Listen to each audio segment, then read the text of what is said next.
come and sit down. We're just about to start up a session. We just closed down a session. So if anyone doesn't know how or what this is Talkaoke. It's a pop-up talk show where you can talk about whatever you want to talk about. And quite improbably, we were actually talking about why is the world so fucked up in the last session. So what we're doing this one is introduce the Opto, which has just kind of made its crowdfunding campaign. So it's a bit about democratization and how you can make dreams happen, but it's also a VR headset. Yeah. Okay, let me just so welcome to Talkaoke. So I guess that's on the table, talking about the Opto. You'll have to explain to me what that is, somebody. So we have got, let's just get some names first of all. What's your name? I'm James. I'm Carl. Thulon Q. John. Could be. Can it not be Thulon Q? You didn't believe me. Thulon Q today. Thank you very much. Richard. And I'm Mikey. So we're talking about this Opto. Can you explain what it is? Something about crowdfunding that's in there? Well, crowdfunding for me is kind of helps a lot of people make things happen. So I've done a few movies, YouTuber movies, even watches, different kind of products, which then can help move on the industry. So that was a pebble. Like I said, the socks I've got on with crowdfunding as well. Happy socks, they're called. James has got crowdfunded socks. Chatty feet, yeah. Can we have a look at them? Put it on the table, it's okay. The camera angle. Yeah. Show the camera though. Okay, so crowdfunded socks, crowdfunded. Can I have a look at the watch? It's called a pebble. Yeah. A pebble, so it was kind of the first, kind of before Google and Apple were doing watches. They put it out there and it made all its money, and people thought there's a market for that. So. Okay, so crowdfunding has definitely got a point, but now you're talking about this Opto. Well, I don't know what it is. I have to be honest. Do you know what it is? Thulon? I do. It is a virtual reality headset. Oh, okay. It's rather special in the fact that the design is incredibly lightweight, right? Crowdfunded, and a lot of the funded Kickstarter programs that have got VR in them recently have had incredible difficulty launching. Why? Because there has been some very successful ones in the past, such as the Oculus Rift. Right, okay, I see. And so it's rather special that that's actually succeeded. Okay, so it has succeeded in being crowdfunded, and you're responsible for this? Yes. Yes, myself and Tom Jarvis, my colleague, co-worker. Is that... No, Tom's actually he's a bit camera shy, so he ran off to the loo when I said I was coming on. Right. But no, so Tom and I founded the company Opto, and that's our product. So we're trying to kind of create a more lifestyle, easygoing kind of sort of take on VR. So not so the dark room, but more just anyone who has got a mobile phone can pick it up, pop it in, and actually start experiencing some VR. Okay. Why did you decide to get it crowdfunded? Come and sit down. Come and get involved in this. Why did you decide to get it So I think the reason we decided is because we wanted to test if people wanted it. That was a good test for us. So we said we'd put it out there and see. There's a lot of VR headsets out there. Can we get any traction? Are people interested in the sort of unique things that we've built into our design? What are the unique things you've built into? So we have a few things going for us. One, I think, was already mentioned, is the weight. So we've actually made the whole thing out of foam. It's a special foam technology, so it's very lightweight, very easy to wear. Also easy just to sling in your bag and take with you, so it's not sort of very precious material, more sort of everyday kind of VR headset you can just take around, keep on your desk. We also have sound built in, so you don't need headphones, you can just literally pick it up, pop your phone in, and you've already got everything you need to listen to it. Can you see people using these on the tube? So it's been interesting actually. So quite a lot of people have asked me that question, because we had a video actually of someone using it on the DLR, which we filmed in London. And people were straight away said, "Oh well, hang on, who's going to stop someone nicking my bag?" That was what that was the way they responded. But to be honest, I think it's the same as anything. Long time ago, people didn't sit there with very big sort of clunky headphones on the tube because they would have felt embarrassed about it. But now it's sort of now they don't mind looking like a twat. Exactly. So basically. Basically, when it becomes more, politically or more socially acceptable to wear it, then I guess people will wear it on the tube. Let's get some input from that. Have you got any views, thoughts about all of this? Are you familiar with the Opto? No. No? Well, I am now because I've seen it, and I think I get the idea, and I think it's really good. I mean, I was wearing a Gear VR on my head on the tube. Yeah. About a year and a half. Whenever it came out, like as soon as it came out, I got one, and I was like, I'm wearing this on the tube because I want to look weird. Right. And so that's the thing. I think it's like I'm one of the people that want people to look at me and think that guy looks like a dick. Think you're good? Like, do you know what I mean? I like that. It's like it's like being antagonistic in that way. Not wearing one on the tube will seem weird. Well, then I'll just have a bigger, spanglier VR headset. But I think your VR headset, I have to admit, it's way cooler than using a bit of cardboard because the gear's okay because it's kind of got the thing, but then it's still. Does it hold on to the side of the head? How does it grip your head? Yeah, So it's very similar to how you wear a baseball cap. So all the weight is positioned here. So because it's very, very light, it doesn't really matter. So you tighten it at the back, and it just sort of holds it against your face. So it works well with people with that kind of Neanderthal forehead that have got like a very any forehead. We've had it in 9-year-old children up to 6-year-old women. Yeah. Everyone's tried it. So we really really is sort of we're trying to make a universal product, something that anyone can pick up and use. Have you got one here now? We do have one over there. It's just moved actually over there in that Why cabinet. is it in a glass box? Because it's just a display unit. We're literally in the last hours of our Kickstarter campaign, and both our demo units are out on the field. So we're a bit stretched. Okay. Sulon, have you got any thoughts about the Opto? About virtual reality. Or like the. Come and have a seat. Come and get involved. Would you wear that thing on the tube? Would you wear? I tell you where I'd wear that thing. I'd wear that thing at home, crashed out on the sofa, watching film because it's very comfortable. It's actually got a built-in cushion because it's made of foam. Wow, amazing. Have you got any sort of And it looks a bit like an Apple product as well. If Apple made virtual reality headsets, it's a little bit. Let's be honest, it does look better than most of the VR headsets out there, right? I mean, that's the feedback we've got. Is they all look pretty similar. So you look like less of a twat when you're on the tube. You look less of a twat, I'd say. Yeah. Come over. You see that thing over there? Would you wear that? Would you wear it in public? Would you wear it to school? Why not? It's a bit too big. Oh, right, okay. Turn it into a handbag as well, though. Would you wear it then? You could kind of use it as a handbag as well. I don't know. Is there a handbag functionality Well, it's certainly the design does lend its fact to that, because we've got the handles at the back. But kids version, like you just. Would you wear it if it was a bit smaller and it would look cooler? Okay, what would a kid's version of this look like? Come, we need you. You're our focus group now, so come down. What would a kid's version of that look like? You could. A bit smaller, would it be the same colour? I think Apple own them as well, don't they? Do they? I don't know. All the logos on it. Slap thousands of stickers all over it. Okay, so this is a unique meeting of minds. What are we going to do? How are we going to... Come and sit down, come and get involved in this. What are we going to talk about? We're going to talk about the possibilities for virtual reality, immersive arts. What do people want to talk about here? We've got all kinds of leaders in the field. We've got this, what's your name? Oliver. I'm actually going to do a quick round of names again. Richard. Sulon Q. Carl. James. And I'm Mikey and... Jemima. So we're talking about, I guess...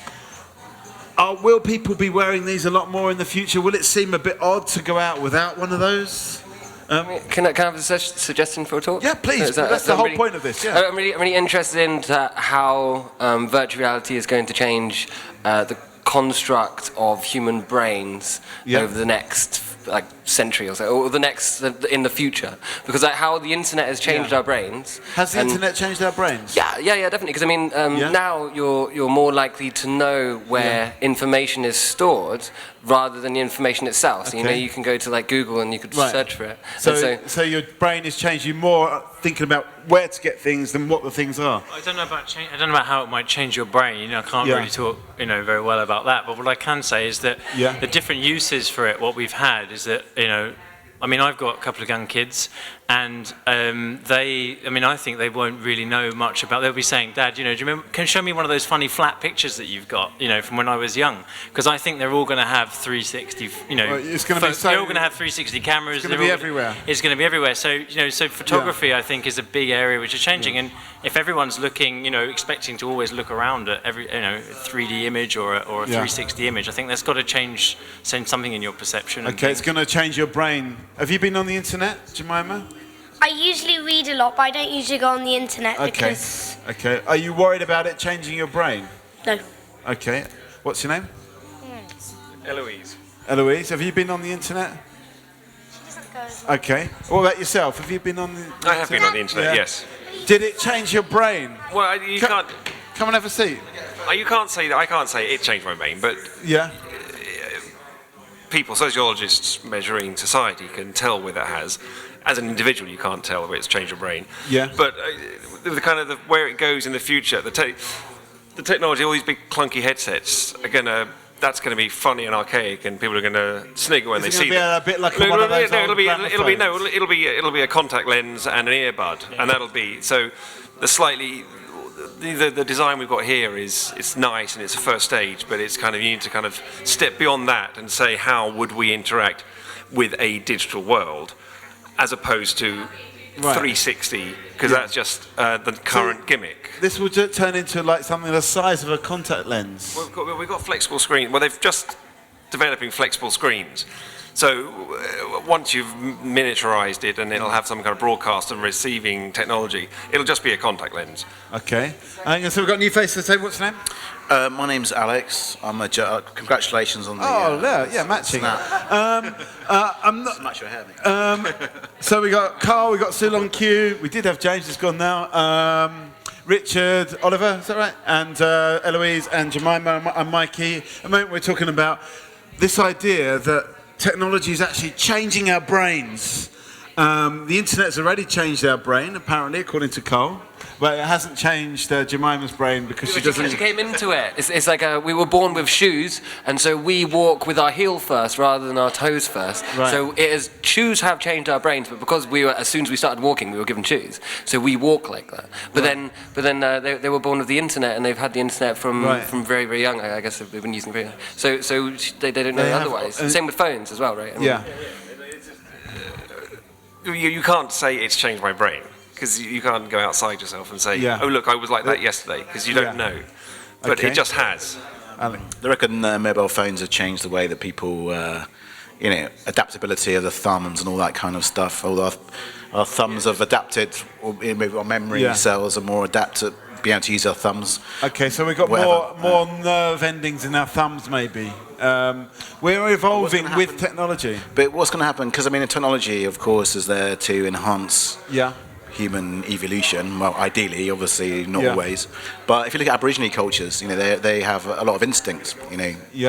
When they're divorced of technology. So, are we losing our instincts? I don't know. It's an interesting question, right? Yeah. In some ways, it's maybe enhancing our instincts.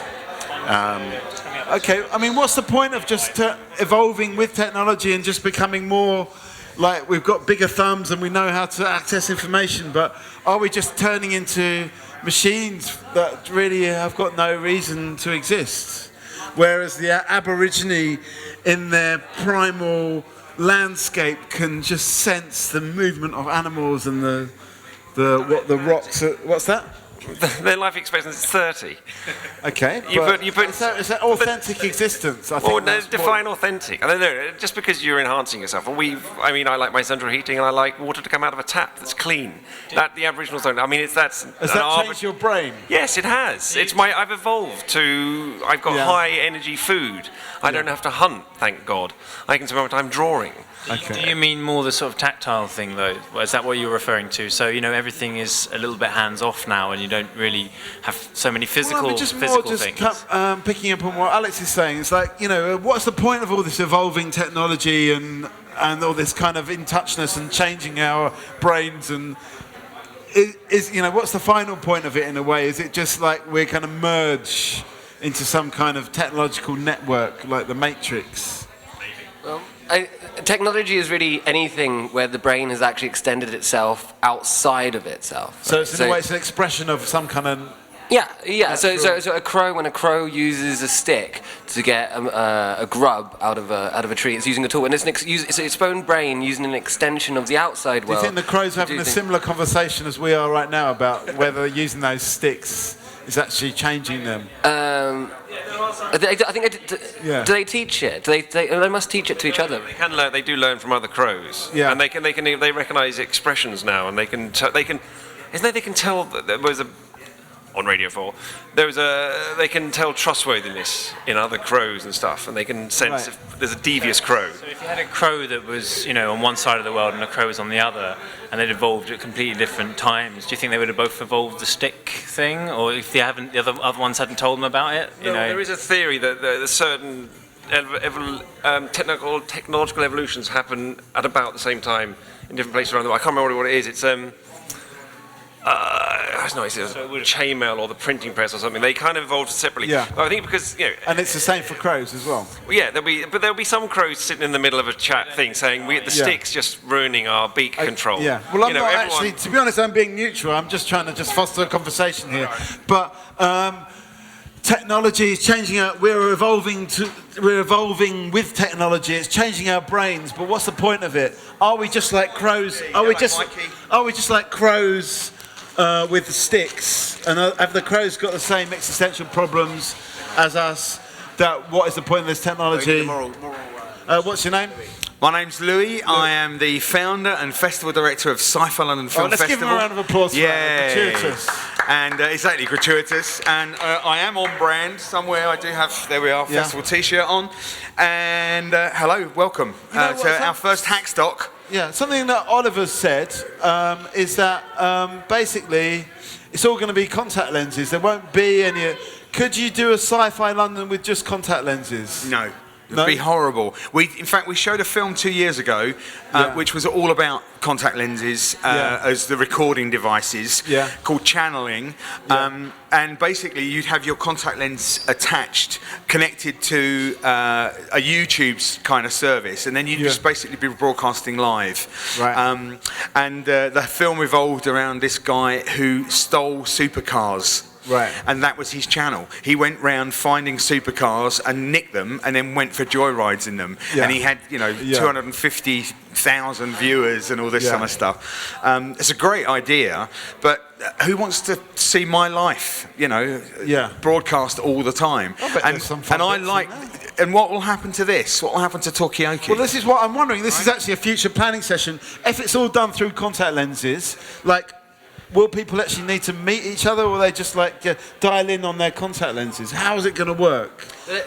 Sony is this week. They just announced that they've actually made these contact lenses, so they actually exist now, and they do have HD video, and they are contact lenses, and they do transmit photons directly into your pupils, and so that means it's happening. And I mean, we already have these little. Camera necklaces that you can buy, which take a photo every 30 seconds, or they video. He's a guy who worked on a lot of animation work for Deus Ex computer game. I can't remember his name now, but he's a cinematographer, and he lost an eye in an accident. So he had an eyeball made with a camera in it and a magnet that turned it on and off. So he would pop this eye into the socket and then just touch it with the magnet. It would then start broadcasting to his phone. And that was probably 5 years ago we interviewed him about that. But he just would go around continually recording everything he saw from his POV. I mean, fascinating. Have you ever heard of that? Would you like that? Would you like a camera in your eye or in your head? No? Why not? Because having something mechanical in your head the whole time might be a bit disturbing. Yeah, you think, why would it be disturbing? Because to know that there's always a bit of mechanism in your head is a bit weird. It's a bit weird. I mean, also everyone could see what you're up to. So if you're going to go and sneak off and eat some sweets, and you're broadcasting through your camera eye, then your parents might come and have a quick word with you about, you told us you were eating an apple at lunchtime, and we saw you had a Kit Kat. Okay, so we're talking about the evolution of technology. Where's it going to go? is it a bit weird to have mechanisms in your body like contact lenses that both transmit and record? Eloise says it is. Other people say that. Oh yeah, sorry. Jemima says it is. Eloise says nothing at all because she's not even sitting at the table. And Jemima says that that's a bit weird. But is it just going to be how things go? Like you're holding a recording device there. Will that be on your nose later on, or something like that, Maybe or it is just? already. You don't know. I mean, how do you feel about having bits of technology? Well, I think things go in parallels, right? So it's interesting that the more that technology advances, the more we get involved in things like organic. There's more desire for organic products. Getting away from digital. Or you look at like something like music. I mean, vinyls. Recently been an increasing demand for vinyl.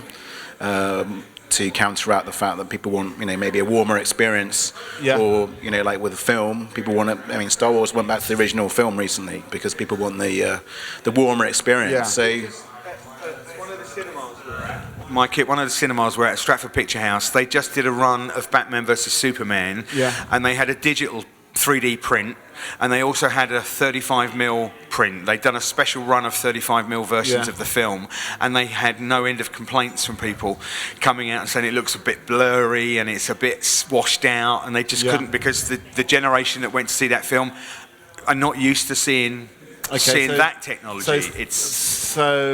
What's it called? What's it called? That stuff? Celluloid. Celluloid. I was thinking, Celluloid is over. Okay. Are we talking about like local? well, let's just say. Tell us your name first of all. Marie. Marie. We've got Alex. We've got Sue Long Q. We've got Carl, Louis, and Jemima. My name's Mikey, as you know. But we're talking about really the evolution of. It all started off with this idea that our brains are changing because of the internet, and they're going to change because of virtual reality, and we're sort of almost evolving with technology. But Jemima doesn't like the idea of having bits of technology implanted in her face. So is that going to be the way it goes? Is it going to be a reaction, as Alex is saying, against all this technology, and we're just going to want to do things the old way with a pen and a pencil and like organic and all that kind of stuff? Or is it going to be like just like a whole film festival which is just giving out some contact lenses to people and they stand around and watch it, Or again, is it going to be something interesting in the health industry? For people with impairments. I was just talking to someone, I was wearing that jacket, that wearable jacket. You tried that, girls, right? Which vibrates. And it's used for people who are blind or deaf, actually, and who want to be participating in a concert or dance. So they would have a camera on their face or No, but if something could be actually like, why not? Like a body part implemented which enables them to feel vibration and a different type of communication, why not? Okay, so some of these things actually enhance experience. So, like, if you were blind, you'd need a camera on your face. I'd like to just point out that so apart from embedding a camera in your head or a device in your head, you can use a device on the outside of your head that does change your brain, just like the internet or a phone. And a good example of that is someone that could never see in stereo. Their brain didn't understand how to see in stereo. And this guy, he wanted to be a VR developer, virtual reality developer. And virtual reality pretty much requires a third dimension to be able to see that. So in viewing in stereo. So one eye wouldn't work properly, he thought. And then after a while, he realized that his eye was working. It was his brain wasn't interpreting that feed, as it were, that visual feed. So he developed some VR that worked in 3D for him, basically correcting the eye, like having one lens on the eye, basically, with a major distortion on it. And slowly, bit by bit, he kept on cranking that major distortion down until it was completely normal and balanced, and he could see in 3D. So that changed his brain. Okay, so I guess it's another example of technology changing the brain and helping us to kind of get in sync. You mentioned like organic technology, right? But the things that's just sort of, as you mentioned. But I think organic technology being like sort of a pencil being organic is only in the form that it's a dead bit of an organism, the inside bit of an organism. And then it's got some graphite, which is just like a mineral, which is it's just like some carbon. So it's a piece of technology, just the same as the original multi-font utility, though, isn't it? Right. That's the gag with the pencil. You can do bold, you can underline, you can do italics. Once you do bold, then you can't do anything thinner. So you can only you break. Okay, well let's not get into this. Then what they did, the upgrade to the original pencil technology was the rubber. Okay. Have you got any pencils? Yes, because I love Do you still use pencils? a lot. Is a pencil better than an iPad? I can never tell. Okay. Interesting. All right, so we're talking about pencils versus iPads. Is it all just technology? Carl's saying it's all just technology anyway. So Sure is. Close to technology. On the new iPad Pro, Apple brought back the thing called the Apple Pencil. Really? Yeah. So you buy a stylus to now use with your iPad. So they've gone back from saying, it's all touch, it's all fingers, and they've now added. More refined. It's a slightly different thing. It's more refined, but it's a pencil factor. Has it got the wood and the graphite? It's not a pencil. It's just a thing that you use for your hands because we have learned that method because we were brought up with it and we're stuck with it, just like the QWERTY keyboard. And so we're stuck with writing like that. And so the only reason why it's in that shape is because we previously learned to do it that way. But if we learned to do it with like blinking or something, our nose, then we'd want to do that. Yeah. Okay. Then we would, and it's because we learned to do it. Do you think that neuroplasticity is the key? I think of anything to be able to get new things. And what's neuroplasticity? Neuroplasticity. What's neuroplasticity? Oh, well, I'm discovering. I'm repeating. I like it. Yeah. Okay. Well, that was an example I used earlier, the neuroplasticity of your brain being able to change its thought patterns or its connections between neurons and form new connections, new gateways, new pathways. So your brain is changing. It learns. Okay, neuroplasticity is basically learning. Okay, there we go. Have you ever learned anything? Yes. Did you know that was neuroplasticity? What's that? It's basically learning. Ask your teacher. So basically, it's just a fancy way for saying learning. Apparently, that's what Ceylon Q is saying. No. It's not a fancy way of learning. So it's keeping your mind open, like when you are a child, because you're constantly aware and constantly excited by things, and you're constantly curious, and you're constantly picking up things. But then some people get to the point and be like, I know stuff now. And then they stop sort of being open. They stop learning in these new things, and sort of like to not just kind of be Oh, don't repeat. We've had a whole session like that. Don't start. We've had a whole session. Hope everyone's going to vote on the 5th of May. Hope everyone's going to vote because it's going to be very interesting to see what happens. What the outcome of that is. With the. Is there a connection between immersive arts, virtual reality, and the election? Do you think there is a connection with the election? It rhymes. It does rhyme. It is. Well, we've been talking in the last session. This is why I'm a little bit reluctant, but it is going in this direction. We talked about it got started off. Why is the world so fucked up? So messed up, and it was just a whole long thing, mostly about politicians are psychopaths, da da da da da. And then we went back to at the very end to virtual reality. Maybe that could be a way of displaying empathy, of showing empathy. I've lost half my audience with this. That's where it goes. So that's. Sorry to have mentioned politics. Yeah, that's what happens. Anyway, and then we went down. Do people agree with that idea that potentially you would have a new political world with this new media? Would it change anything in terms of politics? One thing that I was in India a couple of years ago, and it was very interesting there to talk to somebody who was trying to encourage more people to vote. And actually, they'd gone away from putting things online and they went to try and get an SMS system that would work, that would allow people to vote in elections, because whatever other technologies around, they've got blanket coverage of mobile telephones out there. So they were going very much away from all of this very lo-fi technology. And I wonder whether we're going to, you know, if you get 100,000 votes these days, they're supposed to raise a question in Parliament. And, you know, that's an online system as well. You can do that through YouGov. So I just wonder whether or not that stuff will start to get YouGov, through YouGov, innit? But whether that will start to sort of change the shift of, you know, people who, like Twitter does, they're allowed to comment without any real interaction. You know, because Twitter, you can just be anonymous and away from it all and just say, I think this is wrong.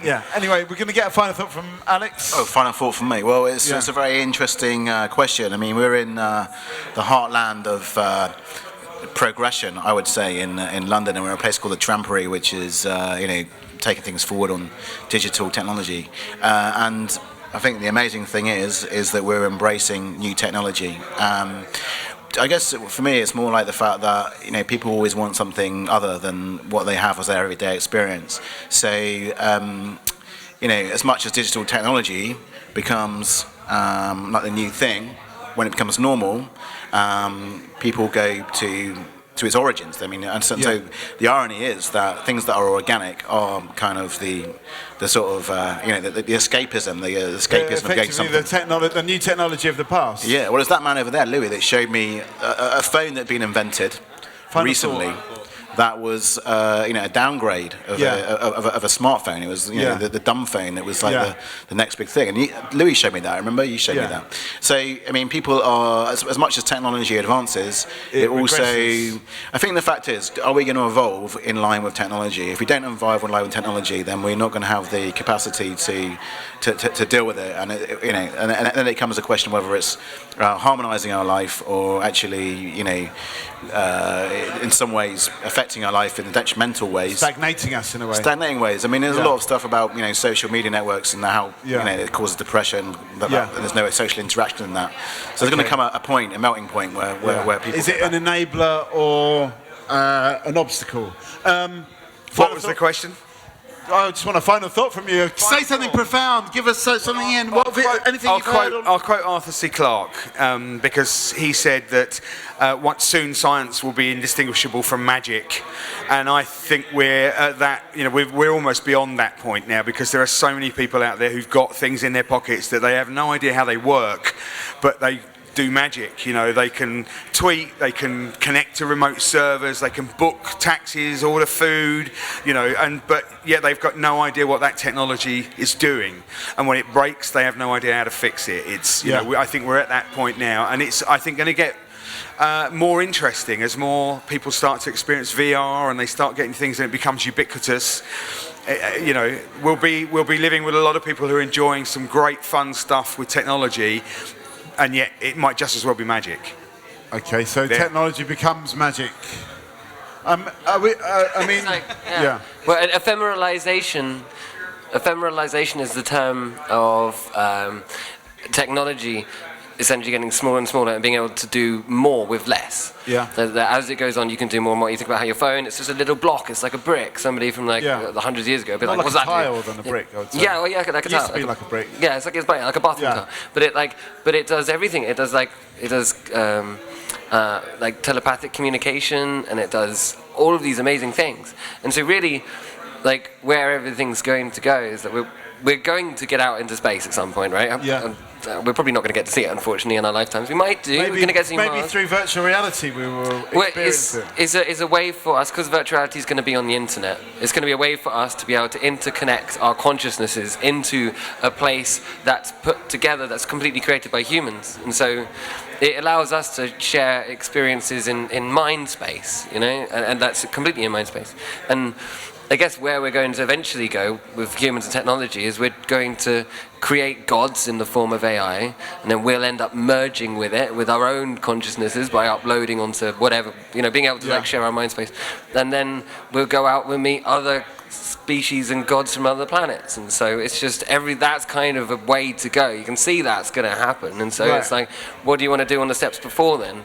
Okay, so that's the sort of like end point is space It's not the end point, but it's yeah. It's not. It's the beginning point maybe when we start to meet other species from other planets and try and interact with them, perhaps. Sulon Q, have you got a final thought? Yeah, our relationship with technology is an ongoing thing. It's an ongoing process since the crow first picked up a stick or we first picked up a rock. Since the monkey it's picked ongoing. up the bone in 2001. It's how we want to use that, and how with commercial world, how commercialism commercializes that, and how it's possible to do that. If commercial entities were to be more cooperative, we would have less issues and we'd be able to move forward in a much better way. But what I really wanted to say was, apart from exploring outer space, virtual reality and many other technologies will allow us to explore inner space as well. Just like meditation, it might be a difficult thing for many people to do.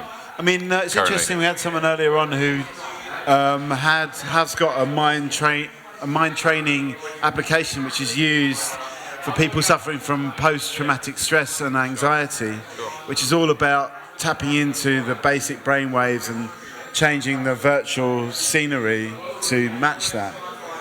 So that, I guess that's already happening. I mean, I just want to pick up on your one point about that we've got a commercial world that, and you didn't say this, but I'm thinking this, that maybe hasn't evolved as far as the technology has evolved, and it still works effectively on the kind of 19th century paradigm.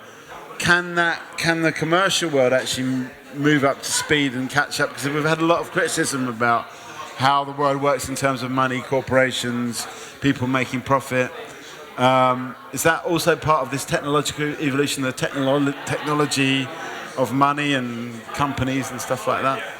I'm an optimist, so I hope so, because I think that people ultimately and our use of that technology is driving things. So we're trying to make signals to the commercial world by buying something and not buying something else. So hopefully we're teaching. I think that capitalism and consumerism is based on the concept that true altruism doesn't exist and everyone does everything essentially for themselves anyway.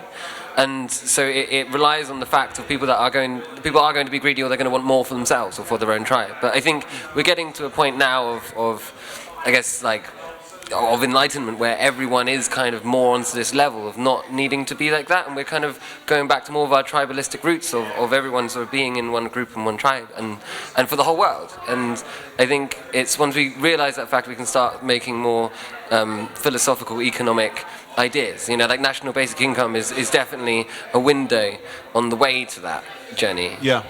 Like, do you know national basic income? Do you know? Well, tell us about it anyway. Okay. Well, like, so it's where. Are you do it? Yeah, but I mean, it's, you know, I want to hear your version. Okay. All right. So it's where everyone receives essentially sort of national basic wage, which is about every person in the country receives. Let's say it'll be about £13,000 a year, and no matter who they are, no matter how rich they are, if they're a billionaire, if they're on the street, if everyone, if they are of this country, then they would get that, and that would enable people that have no money to be able to do things, and people that don't have the time to be able to quit and do things. I mean, one of the things that at the moment the employer-employee relationship, the boss and the worker, it's in the hands of the boss, because the worker has to do it. The worker has to keep going because they don't have a job. But then it will be, they could just quit, because it's like, well, actually I can go, like, unless I'm paid properly, unless I have these things for me to be able to enable myself, then it makes more sense. And because of automation, we're going to need to have it, because everything's being automated, so people are going to lose their jobs. What do people think about that? Well, I say people, it's just us three now. Yeah. Rick, maybe we can ask you, national basic income, should everyone just have an income just for the sake of being a human being? Would you like an income for, presuming you're, and maybe he's not a human being, would you like an income just for being a human being? Is it a good idea? Is that a way forward? Sulong? Yeah, it's definitely a way forward, because I think that helps everybody to be integrated into a society and have some constructive input into that. But I don't know. I hadn't thought about that for myself. I mean, how would it change? I happen to know that you've dabbled in the world of art. How would it change your practice as an artist if you just, or would it change your practice as an artist to actually, I guess have this income that came no matter what you did? With that specific point, yeah, I think it would change your practice. So you would really explore your own practice, much less consideration to, can I sell it? Or can I make it commercially viable because I need to put bread and butter on the table? I mean, what sort of things would you explore that you maybe don't explore now? Myself? Yeah. Everything I do at the moment seems to be immersive technology, so it's immersive things, and I'm very interested in a world exploration. But would that change if you were just doing it for the sake of your art rather than for the money? Yes, a little bit. Yes, it would, because basically you have to live in this big bad city called London. Yeah. It's quite expensive. No, I'm just wondering myself, like if I had a basic income. We are doing. Rick, come here. If we had a basic income, would what we do change? I guess we do less gigs for like those. I guess it would, yeah, because. This is Rick, by the way. We've got Ceylon Q and Carl. Yeah, well, I guess because we would explore different projects and different things, knowing that we had, if it went horribly wrong, we still had a basic income. Which it probably would go horribly wrong. From that we'd find out what worked and what didn't work, and we'd have that. We'd have that. So in a way, we might end up sort of like being more successful. Yeah, exactly. But because we'd be able to explore things a bit more. But you can't do that when you have to. Yeah. When you have to like. Yeah. So there's a danger to like. That. Final thought. Give us the final thought. We're going to close this down anyway. In fact, it was about 10 minutes ago, but then it started getting interesting. So just give us another final. I know we sort of did final thoughts. Final thought. It's a lovely sunny day today in London, isn't it? Well, it was for about 5 minutes anyway. Final. Well, just I guess something on national basic income. Like, so, how we were just doing a gig. And it was some commercial work. It was for a makeup brand, and it was like doing like some 3D capture stuff. And we're going to do like a web thing with it. And like, there's no way I would be doing that. Otherwise, I mean, while I was there, because we're doing sort of macro photogrammetry, and I came up with the idea of. For me too, exactly. We were doing it, and we came up with the idea of doing it for insects. And I want to do like a photogrammetry piece, can use the Vive, and you walk underneath giant insects, make small things really big with photogrammetry, and it's like, I want to do that, and that's what I'm going to do, and I'm going to do that. But the thing is, that requires money, and then unfortunately, there's not commercial interest in it at the moment. Right. But there's commercial interest with like some crappy makeup. It's like, who cares? It's just more. What was it? Mascara? It's more mascara. Lovely lashes, though. But it kind of required that slightly banal commercial job that we were probably chasing, so that we've got some money, so that we can do our thing. But it required almost that element of boredom and frustration. That why are we doing this scenario? That made us think of. We would probably got there, but we're sat there going. Got to use my brain. How can I use my? We'll make this. Let's do that. As soon as we finish this, we can go and make the new thing. So in a way, it became a kind of like. So it's almost a inspiration. It's almost a discipline in a way. Yeah. Okay. Thank you. That's it. Yeah. Unless you want to say something, we're just about to close down. Talkaoke. We've had a whole day of thoughts, ideas, conversations, interjections. Refutations, all the works we've had today, everything, haven't we, today, Rick? So it's been very good. Thanks very much, especially late on. It's been very good, and we'll be here. We're here all week, so so we'll obviously develop a lot of these themes. But yeah, it's been a good day. Once again, welcome to Sci Fi London. Welcome to Hackstock. Welcome to tonight. Come and take a seat. If you don't know what's going on here, don't worry, neither do we. But we will all find out. So yeah, this is a special session of Hackstock. We've got at least one, possibly two futurologists at the table, possibly more, possibly some. Well, we were just saying actually earlier on before we went live that everyone's got a part to play in the future, even if you're dead. So, come and take a seat around this table. That's what it's all about. Don't be scared, don't be shy. You don't have to say anything. You're not invoked or inculcated by being around the table, but it makes it just a bit more fun. And come and sit down. Come and get involved. Come on. You can wear your goggles around the table. Okay, right. So I'm just going to get going. My name's Mikey. Let's find out who we've got around the table. Early on, what's your name? David. And I'm Sharon. Levi. Richard. Richard, welcome. My name's Mikey. Come and take a seat. Hello. We're just starting. You're here at the very right moment. So we've got. Let's just do this again. Sorry about this. There will be a little bit of repetition here, but then we'll move forward. Come and take a seat. Come and get involved in this. Don't be don't be scared. Don't be shy. Keep an eye from over here. It's a better place. You're doing your job a lot better for me. Okay, so another round of names. Once again, I'm Mikey. This is Talkaoke. It's a free-form talk show where we talk about whatever we want to talk about. There is a future theme to this, I will say, but where it goes, nobody knows. What's your name? Vasilis. And David. And Sharon. Levi. Richard. Willa. Kevin. And once again, I'm Mikey. Are you going to come and get involved in this? Okay, so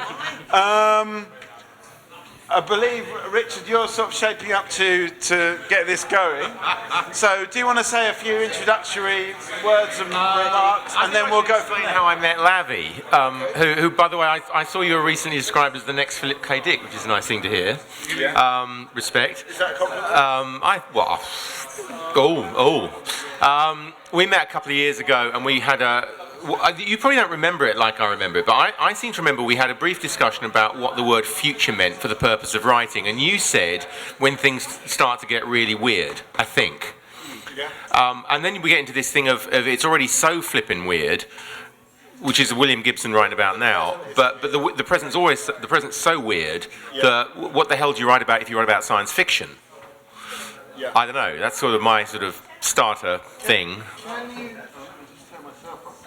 Can you have a science fiction of the present? Does it have to be of the future? Sorry? That's what science fiction is, isn't it? All science fiction is science fiction of the present, because even your most projected thinking is like is based upon and should be based upon your now. Your understanding and that's of now. what makes reading science fiction interesting. So there's only really a science fiction of the present.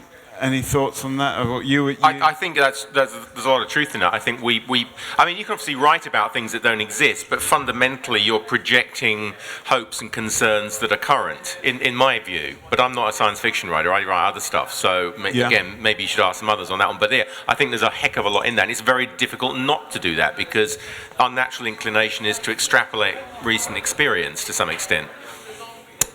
Okay, any... No, I mean, we do get, contemporary, what you would describe, but we're just not being described as science fiction. I mean, Ned Bowman's been doing that recently. William Gibson pretty much does that. He just doesn't get marketed as science fiction. And, my thing is more doing historical or, false historical narratives, but the hardest thing is actually doing the present, because it dates so very quickly. Yeah. Everything we write about today is already outdated as soon as we wrote it. If I go back 20 years and I write about the 80s, it's retro and cool. Yeah. If I write about the future in 40 years' time, I've got 40 years grace before it becomes obsolete. But writing about now is quite hard because it's already happened. Yeah, they just call it fiction and it's boring. And I mean, it's funny how many literary novels about that set in the present aren't really concerned with technology or with the way things change. They're still pretty much just wedded to this idea of writing about people's lives, and people's lives haven't really changed a great deal. It's technology changed around us, but we're still the same people. Okay, have people's lives changed? Is technology, if you kind of take out the sci-fi element, Yeah. Science fiction as a concept, like science fiction in the 1800s was like it was like here, and then there was literature, and so science fiction was. But now, I mean, so much of fiction is around science. Science, like an engineering, rule our world, and so now science fiction is in the leaders of the science fiction thinking, or like in comic books, or they're in like TV, and like they're in all sorts of things now, and just in every piece of literature, there's a little bit of future thinking. In a way, science fiction's taken over cultures. That's what you're saying, isn't it? Well, science fiction is part of that merging of post-industrial revolution. Like now, we are part of and one with the machines that create the future, and so there's a lot of science fiction in our world, I guess. Technology has taken over culture, and there's obviously a lot of technology in science fiction, without a doubt. I mean, we were having a chat in the pub earlier, and Lavi made an interesting comment, I thought, which is you judge, tell me if I get this wrong, but you judge science fiction now by what didn't come true, not by what did, whereas the natural inclination is to say, oh, look, that was right, what a clever person. And actually, you know, the real hardcore stuff potentially is the stuff that hasn't come true, because it's so out there. I don't know, do you want to add to that? Well, what seems to date science fiction very quickly is the stuff we get right. So if I wrote in my book about being able to, you know, talk to someone on a screen, and not, you know, now we have Skype, and it just sounds really bad when you say, and we use this amazing technology to like talk face to face with people at a distance, you know. Whereas if we said, oh, there's cool spaceships that operate on anti-gravity, no one's invented that, so we're still good, you know. Okay, so it's actually the things that haven't come to pass that are actually. This is actually more interesting for science fiction. Like, it's a bit like philosophy. Philosophy stops to become philosophy when it's like in any way near like implementable. Like, so you want what the most interesting science fiction will never come true. And so you're exploring all of these venues, these avenues of reality that never came true. And if we look at like the most interesting works of H.G. Wells, it's not like, oh, he predicted people could fly. No, it's much more interesting about these philosophical issues that are based on his experience of his present day, but then projected very far out into the future. That, I think, is the challenge now for people to explore what won't necessarily come true because it's too easy. Like, okay.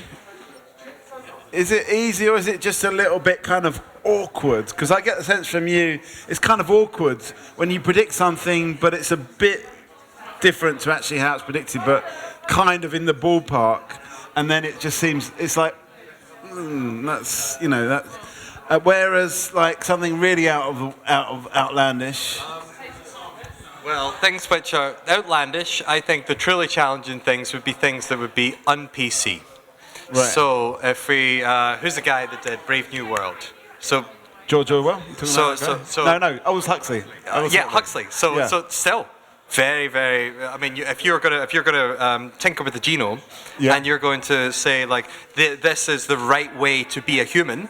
Yeah. That is still a very touchy topic. So you think actually maybe we should be going on those pressure points of things that are just considered to be like daring enough to have an opinion, be daring enough to stand to the criticism of something you don't necessarily want to come true, something you don't but you want to be part of the conversation. Right. You want people to disagree with.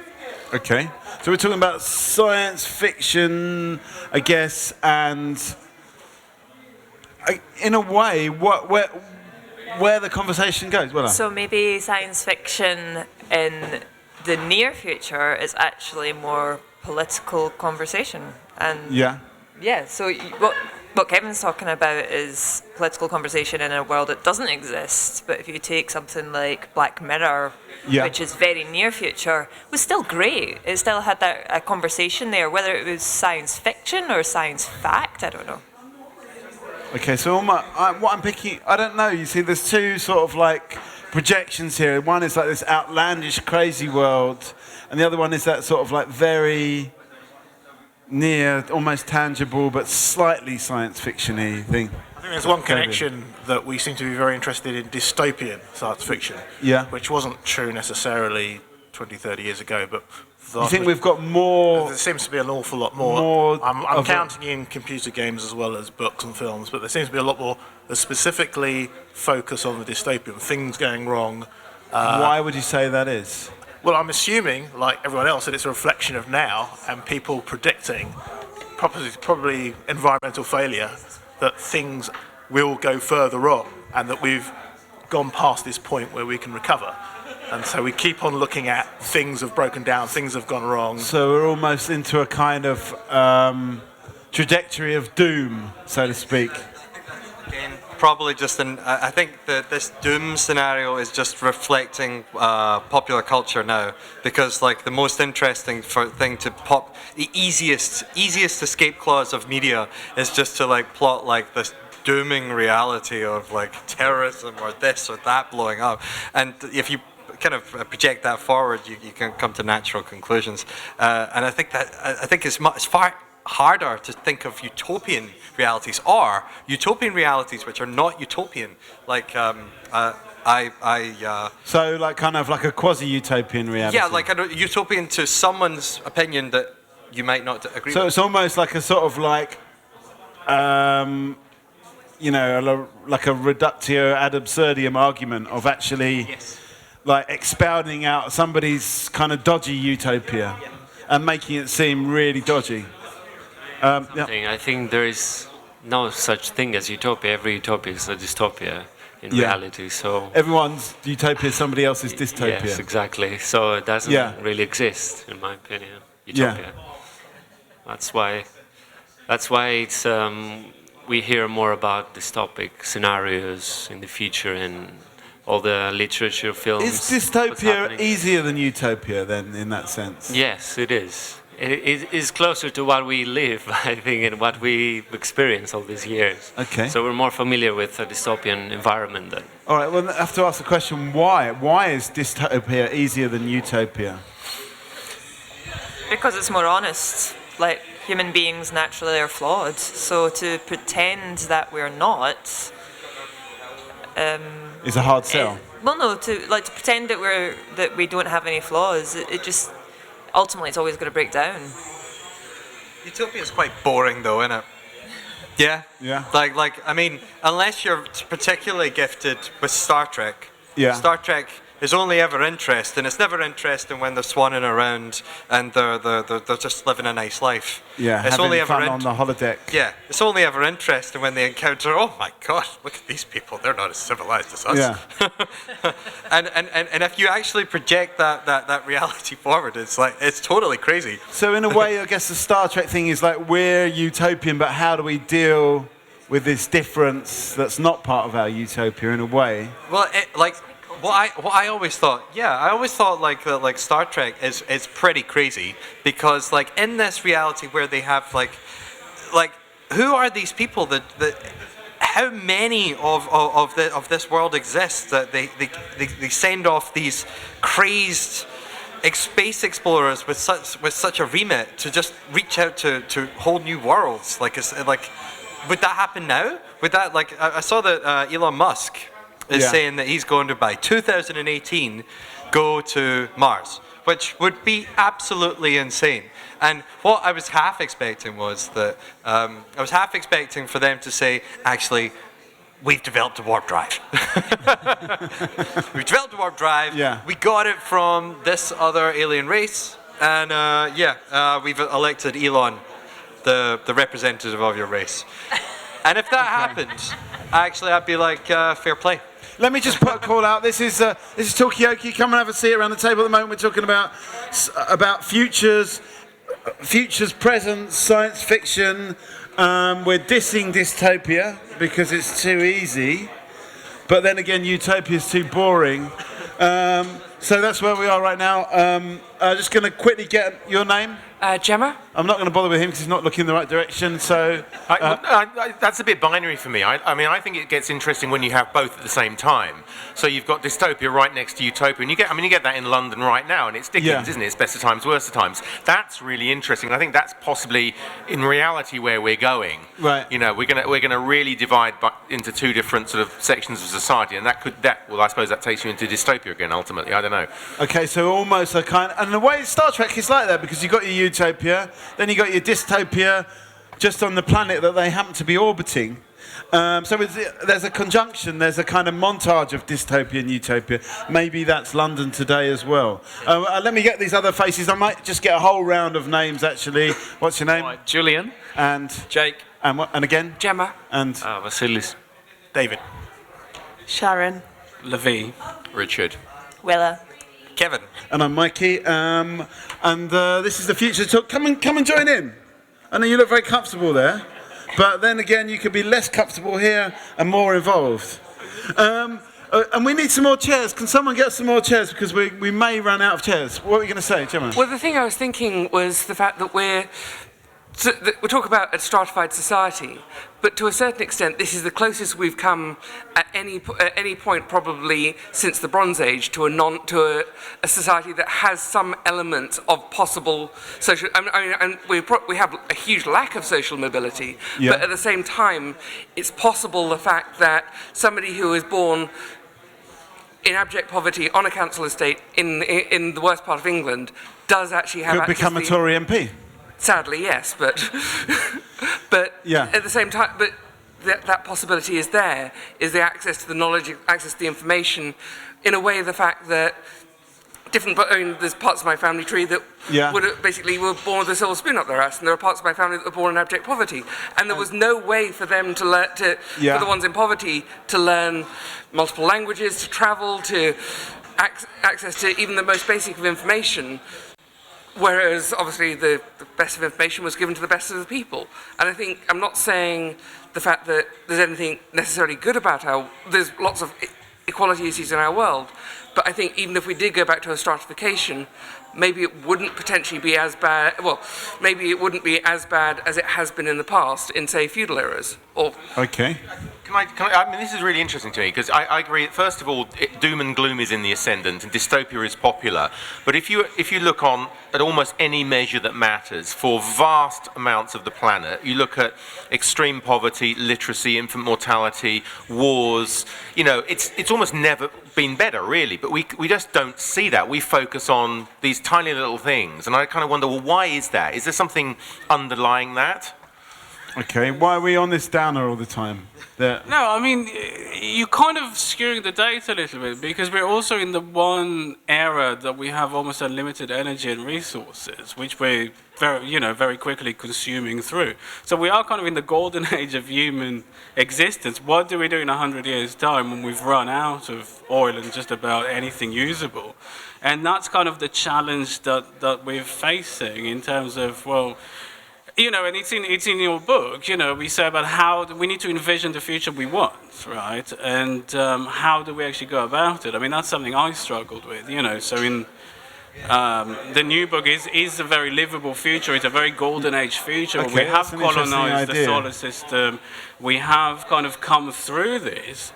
But, I kind of put that aside, and I think, it's a fun one. It's a fun future. I'm not convinced that it's a realistic future, and we really have to ask ourselves, we need to start envisioning the future that we're actually going to be living in, Okay, well, maybe we should do an experiment and go around the table and do some future envisaging. I don't want this to take a long time, so I'm just going to say a maximum of 3 words from each person. Let's envisage some future. I'm going to start off over here. If you were going to say 3 words to envisage. I don't know. Come on, you're a writer. His job is to predict the future. Mine is just to kind of pretend that I know the future. No, but I'm talking about more of a hope than a actual. What would you hope to happen in the future? I'm not even sure that the human race necessarily needs to survive. No, I'm not sure we are the important bit on this planet. Okay, so maybe less emphasis on humans. Well, I'm going to go for that. Envisage a future. Something good in the future. Give me time, I'll come back. Okay. Energy.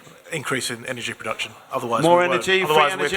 we can't have a very different future from. Okay, I'm going to tell you there's more free energy. See, I can do it in the 3 words. Maybe I should be a writer. Okay, yeah. Being worthy of our ancestors. Yeah. As in greater historical context. No, not even that. It's just Yeah. all the. I mean, I know I'm taking a little bit of JMS here, but you go all the way back, and we've got all this line of people coming up to us. Yeah.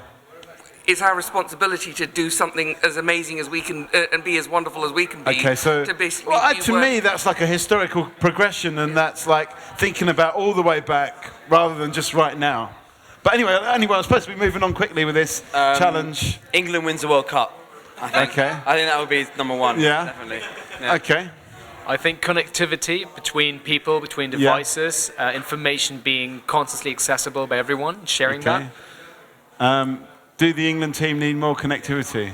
Yeah. Okay. Right. Anyway. Isn't it supposed to be 3 words? No. Yeah, it's supposed to be, but no. Yeah. 3 words to describe the future. Yeah. Something you hope to happen in the future. That's tough. I know. Little less confusing. Okay. I think that's going to be a tall order. I think that's the hardest one of all. Transcendence through bioengineering. Yeah. I'm trying to think of 3 words. Oh my god. No, don't worry about the 3 words. I can reduce it down. Don't worry. Okay. I'll just paraphrase it in a completely inaccurate manner. Moving to new planets. Okay. We, not me. Okay. Scrap old technology.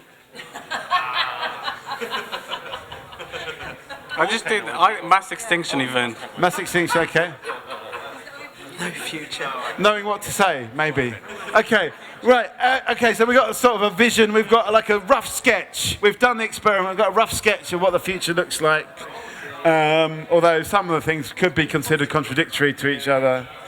Does that help us at all? That rough sketch of the future.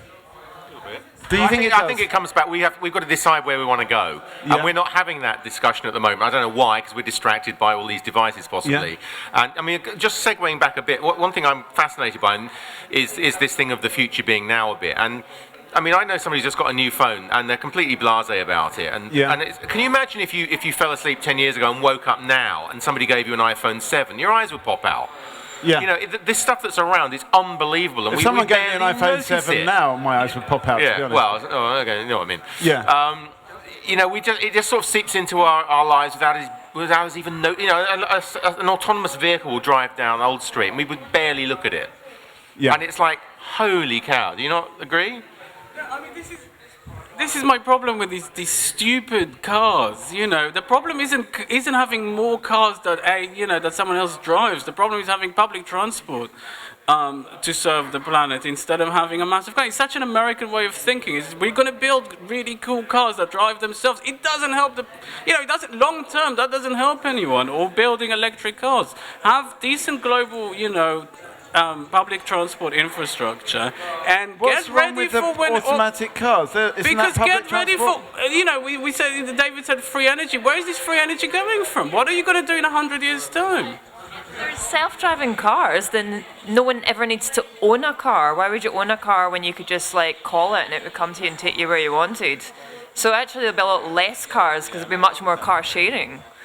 It's a really environmental good solution. Okay, I'm just going to self-driving cars. Is it a utopia or a dystopia? It depends if you've had 7 pints and a kebab and you want to get home. Pick up on this point here about did you say less technology or get rid of it? Scrap it. Scrap technology. Why? Because I think that's what makes life really complicated for no reason. I think life is quite complex as it is, and if you scrap all the technology, I mean, I'm being obviously over the top here. It's impossible to scrap everything. Yeah. But you were saying What about would you start reducing. with? What would you get rid of first? iPhones. 7 in particular. You'd get rid of iPhones, really? I would actually. I think so, because I think life and how we live our lives is quite complex, and there's so much to life than technology, obviously. But we just kind of don't think about it. It's just like we add on technology to kind of interpret the world for us. So I do wonder whether there's a place for it anymore to just get rid of all of it and just explore the complexities of life without. So go a bit more philosophical as opposed to just kind of superficial, I suppose. Yeah. I dare you to do that. Like, I dare you to, in any part of your life, like, at the Are moment. you suggesting, like, Kevin, that that's a little bit that she's not being entirely earnest? I think there is absolutely nothing holding you or anyone else back from becoming Amish. You could become Amish, and you could dedicate yourself to doing that and or joining you a could just community. get a Nokia. But the effort required to do so is something that you have not decided to put into. And Agree with you. I'd like to agree with you. I don't have enough courage to do that on my own, and I think, as individuals, like, you can't kind of sustain your beliefs as an individual because everything is just so collective and so interconnected. Maybe that's always been like this, but now it seems to be more than ever. I mean, I think that's... So I wouldn't want to, I wouldn't probably give my iPhone away because I rely on it too much. But if we all agreed on one day, just scrap it all, you'll be fine. Okay. I think Jim? I mean, firstly, I would say, would it be the majority who would choose, or would you say the fact that, because quite often you've seen religious movements, I mean, thinking through, say, the temperance movement in the US that got a supermajority and therefore banned alcohol for everybody, is it a similar movement of changing people, simplifying You think lives? there could be like an iPhone prohibition movement almost that took over? It'll be like the new prohibition of the 21st century. Plot line, but I'm more, again, it's quite binary. I just think if we just decided not to use them on Sundays or Saturdays would be great. Yeah. We'd talk to each other properly. Is it like Movember, but for iPhones? What would that be? Yeah, what would that be? Instead of thinking about deep philosophical ideas about the present and the future, let's come up with a name for a day that. Oh, but no, I think there's a connection here because the reason we're not having deep philosophical questions about the future of the future of humanity is because we keep fiddling with our bloody phones. Right. See, if we had a good name for that day where we gave up our iPhones, then we wouldn't be able to move on and have that conversation. But we haven't got the name yet. It's all about branding. But I would say there's 2 points. One, I actually I once a year go away on a retreat and I give them a bag of my technology and I'm off the grid for a week. Yeah. How does that feel? It's stressful for the first couple of days, but then I find it quite relaxing. But then also actually I use out in the real world, I use it as a barometer of how much if I am checking my iPhone, it generally means I'm not as engaged in the conversation as I could be. Yeah. Whereas, I mean, there's certain conversations there's certain people and certain conversations I will have, and it'll be like, not only will I put my phone away, because my watch gets notifications, if I take my watch off, I'm disconnected, and I value that, because to me, that's telling me I am engaged in this conversation. I am that much...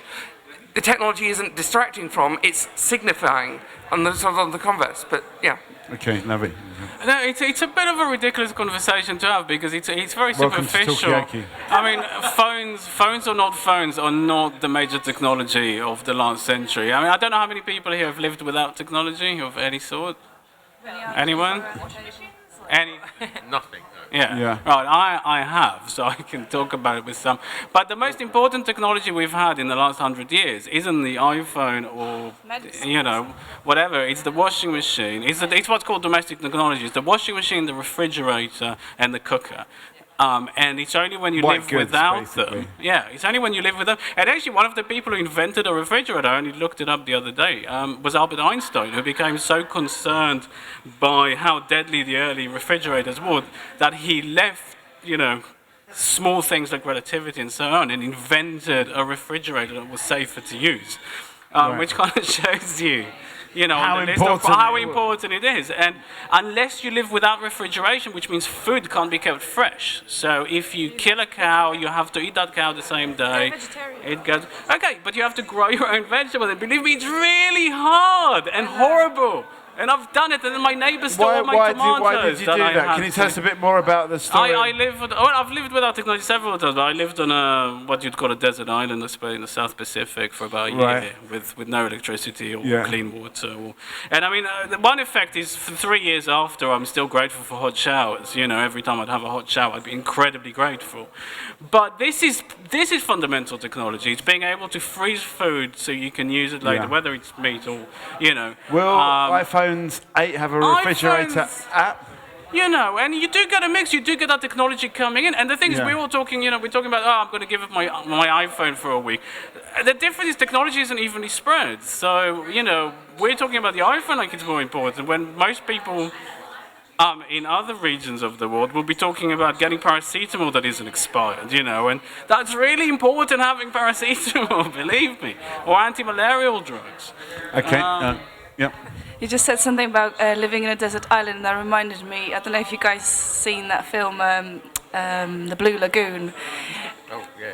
Yeah, sorry, Yeah. flashback there. No, but apparently in order for them to... No, was it not like that? Unfortunately not. damn. Brooke Shields never showed She up. did, well, shame. But what I'm trying to say is they've hired this private island with no electricity, no wiring, nothing, and they brought all the equipment from Hollywood to make that fucking film, just to show the natural beauty of that island. But they had to ship everything, so it's just the paradox of it. Okay, anyway, so to make the film, they had to bring generators and all kinds of... They didn't have iPhones, I don't think, when The Blue Lagoon was made. So I guess we're back to in a way, that's one of the sort of early paradigms of fiction, and possibly even science fiction, the kind of Robinson Crusoe idea, acted out in reality by Lavie for some reason that we never found out yet. He did that to see what life was like without technology. Point being, giving up the fridge is a lot harder than giving up the iPhone. Where do we want to take this conversation? Giving up. Giving up app or giving up up? Giving up app. Okay. It's The Martian, it springs into my head. But actually, there's a very good book written by an Australian called The Winter of My Disconnect, which is basically about throwing phones in particular away, and it's very funny actually what happens, particularly with kids. What happens? Well, it's the classic sort of thing of a complete denial to begin with, then sort of rage, then slow acceptance, you know, and then they eventually see the point of it and almost don't want them back. Interesting. Okay. For me, one of the things that I think there is I would fundamentally disagree with technological developments, and I don't just mean iPhones. I mean the fact that this contains potentially more information than has ever been available to any other human. Not to mention, is also capable of communicating with anybody else on the planet. One thing that I hesitate to use the word interested in because it sounds like I want to see a war like this. I would be interested to see how long the first war lasts in which both sides have equal access to the internet and smartphone technology, because it's very difficult to support a war when you're seeing planes flying out and you see the bombs fall. You don't hear about these buildings collapsed. You see on the ground, you see people talking about, my family was destroyed within minutes of the bombs falling. This is an illusion of equal access to information. This is because if in Ghana or you are in, so the clearest illustration of this is if you're in China or the United States or the UK, and what people interpret as access to the web is the Google search engine, which chooses the results on the first page, which we know they don't venture past the third page. And so, regardless of the availability of potential information, the actual information presented to them, and the ones which they would aggregate, that's like the highest, plainest level of the access. But actually the access to the information that is spidered and contained within the search engines available to the people relatively in the UK or in the US or Ghana, they are chosen by the governments and chosen by the people around them. And the actual information, the real information, the real access to university resources, that is still very hard to get, and the way the power to use that information that's contained within the walls of Facebook or Google or here, still that's provisioned. And if there was to be a war of information, those with that power would win it.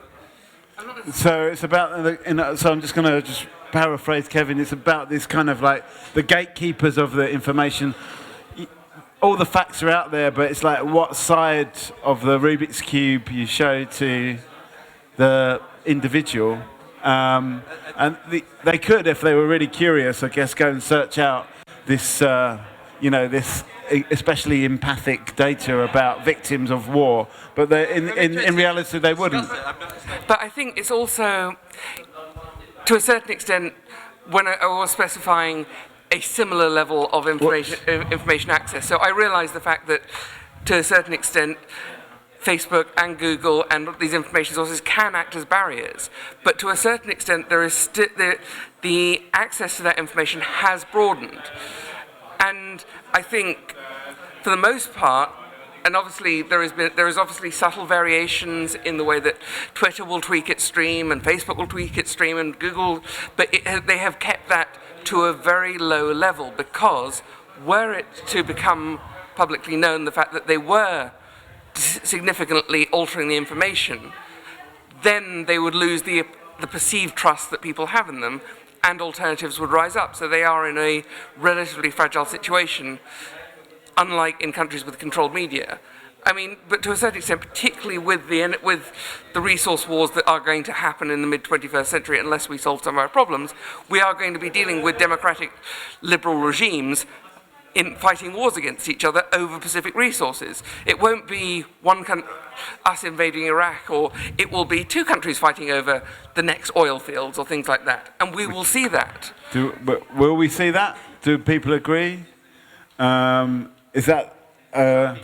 I mean, you can find just about anything on the internet, but, you don't get it on the BBC. You're not going to see kids' heads blown off in Syria on the BBC or any mainstream news channel. You will, if you really dig on the internet, you'll find it.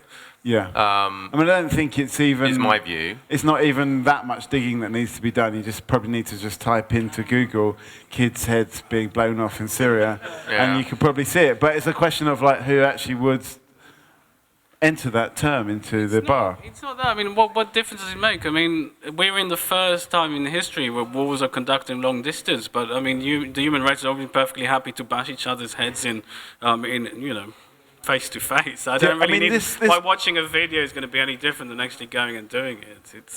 So you don't think that the access to the to horrible images and a greater earlier on today we were talking about empathy and technology being a way of providing empathy or channeling empathy. You don't think that will actually have an effect on warfare, on conflict?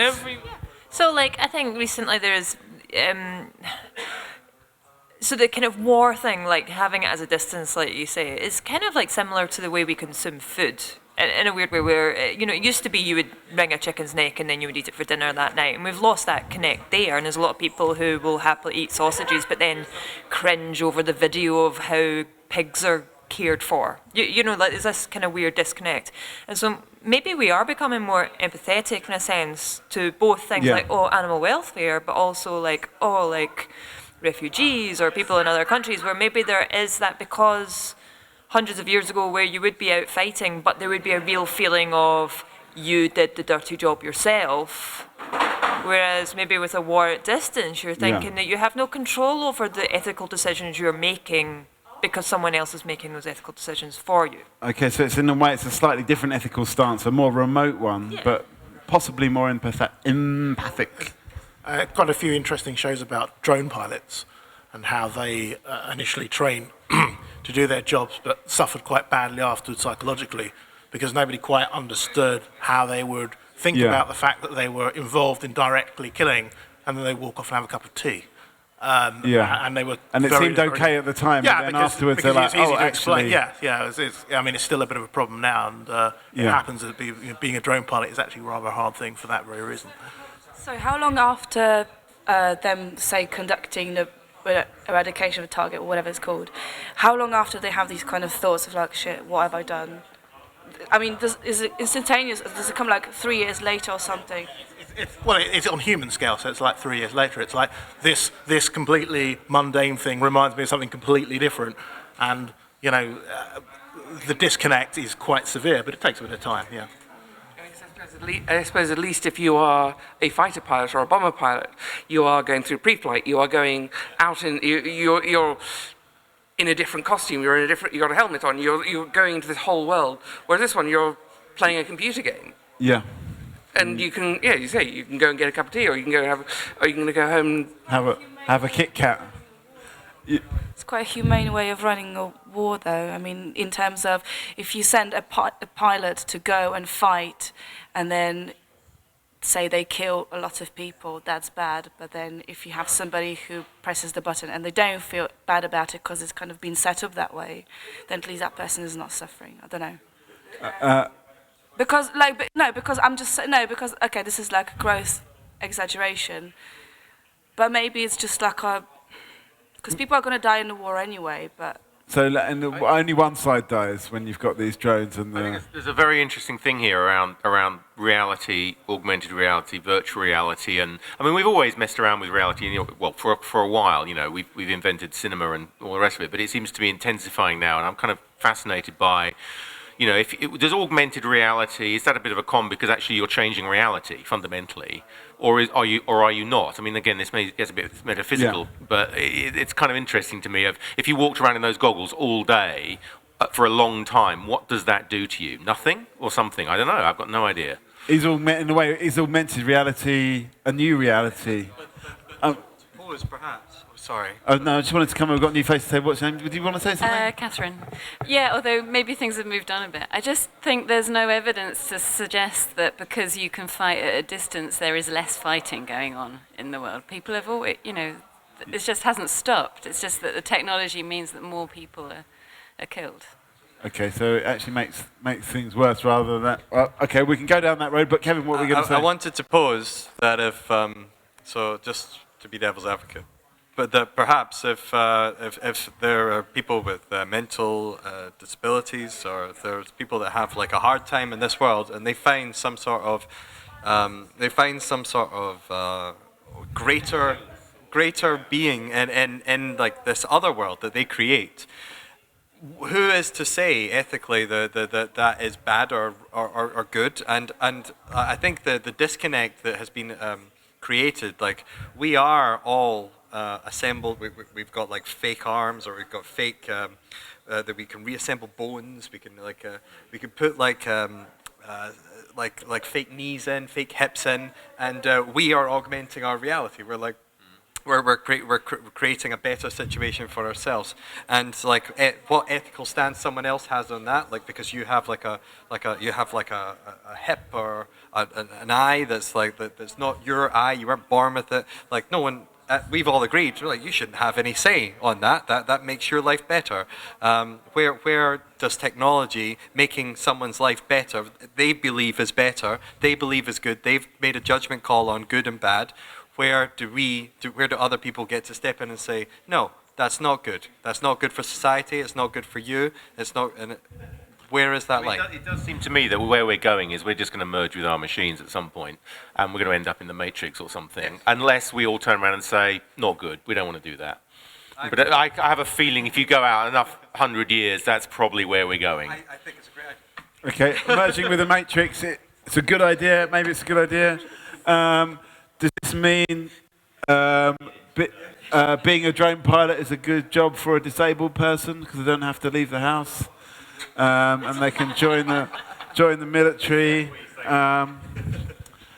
Anyway. Go.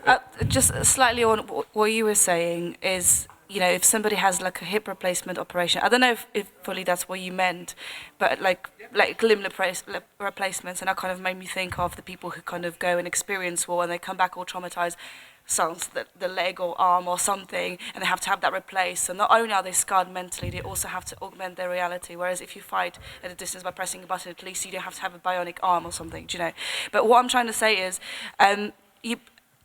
isn't like technology turning the world into a matrix and us into like robots that kind of slowly creeps in, posing as like medical solutions, like, oh no, this is going to be better for you, and I'm your doctor and I'm telling you this, because otherwise without this hip, I don't know, your spine will collapse or something, you'll be like really damaged, like so you should have this thing. Isn't it? No, it is, but like, so when do you draw a line? Kind of slowly. I think that's pretty much what Kevin was saying as well. And I think there's a real issue for me at the moment, where, particularly in Silicon Valley, where every problem that we face as a society, as a world, has a technological solution, and actually some of them just don't, or the non-technical solutions are better. And health would be a good example of that. There's a thing within the health service that seems to suggest the more expensive and complicated it is, the better it is. And actually, sometimes no. Sometimes really basic solutions work the best, but obviously that doesn't sort of enrich corporations, so we tend to avoid those. Maybe the solution, maybe the solution to that would be taking the profit out of health, where, like what you were saying was about,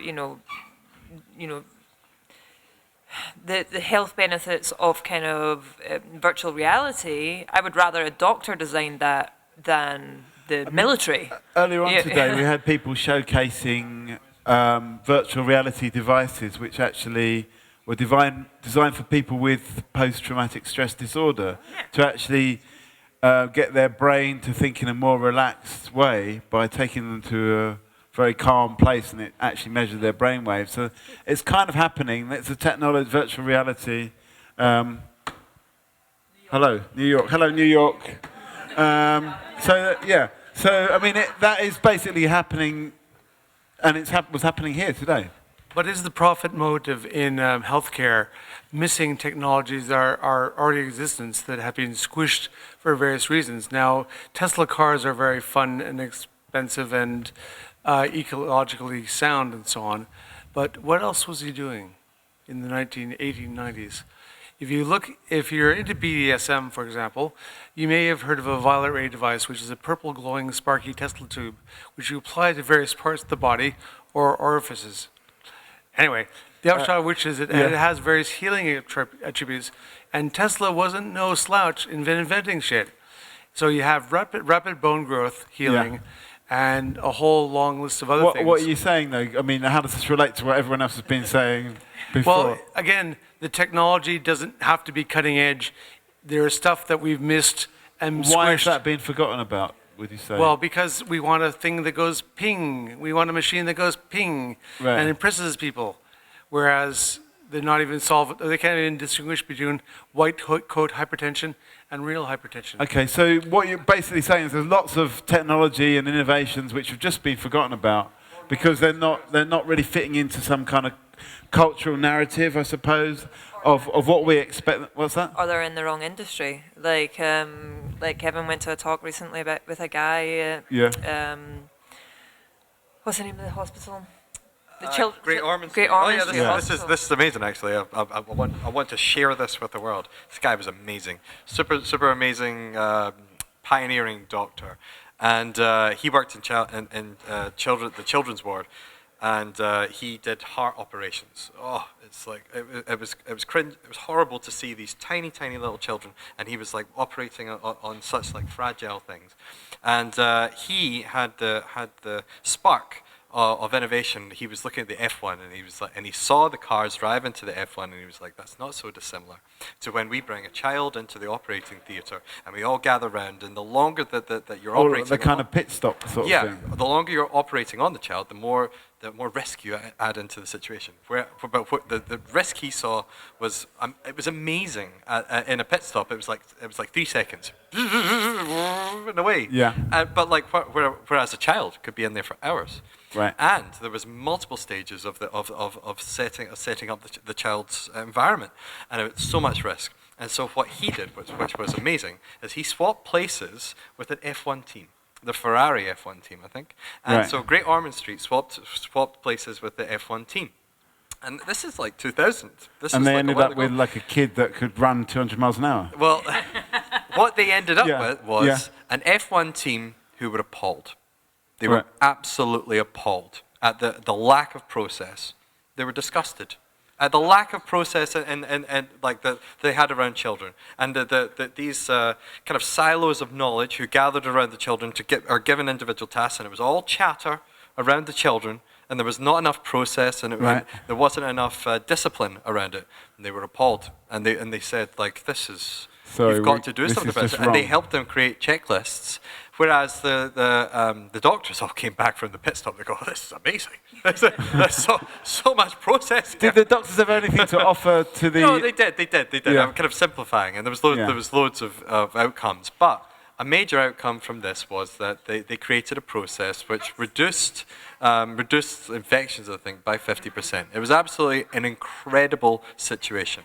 And from there, they've then gone on like every few years to swap places with the F1 team again. And they're now experimenting through other. Shouldn't they actually just swap places with other like random? They are. They are, and now, and this is a discipline they are encouraging for businesses to do now. This is why I was hearing that. Yeah. I actually had this with my kidney. I have a right kidney with a blockage leading into it. Yeah. I got a photograph of it off the MRI scan type thing, and I had a blockage that was causing problems with leaks downstairs. So I was trying to get a different point of view. So I said, I need a consult. You want to come look at my screen? I said, you got a blockage there. I have something in the van that will solve that. I said, yeah, unfortunately, it's in my body. So I think the stuff that you have to use is a bit too caustic. But what I want is something biologically compatible that will target and effectively dissolve this blockage. Which I found, by the way, but the head of renal just freaked out when I described it to him, which was coconut milk, by the way. Coconut. Okay, so basically what you're saying is that asking a plumber a sort of like urological question actually gave you a different, fresh insight. I have a smaller scale issue. So I work with a friend of mine who's a biochemist. Yeah. And we basically work on a few biodata problems. And she's sort of having problems. She'll have problems. And she'll say, oh, I've got this problem here. And it's like, and I'm just like, oh, that's easy. Just do this, this, and this.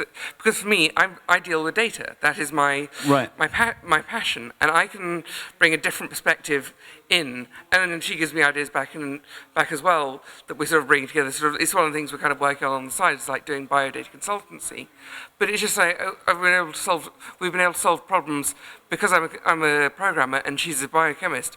The fact that programmers and biochemists alone can't solve. Right. Okay. You've got a different view on the world. You're almost like a kind of data plumber, so to speak.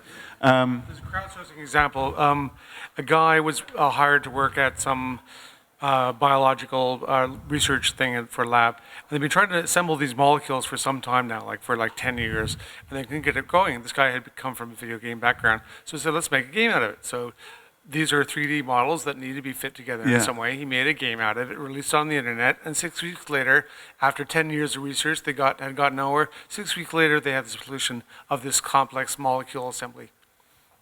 Amazing. The question, where should we be placing science fiction writers to make the world a better place? Government?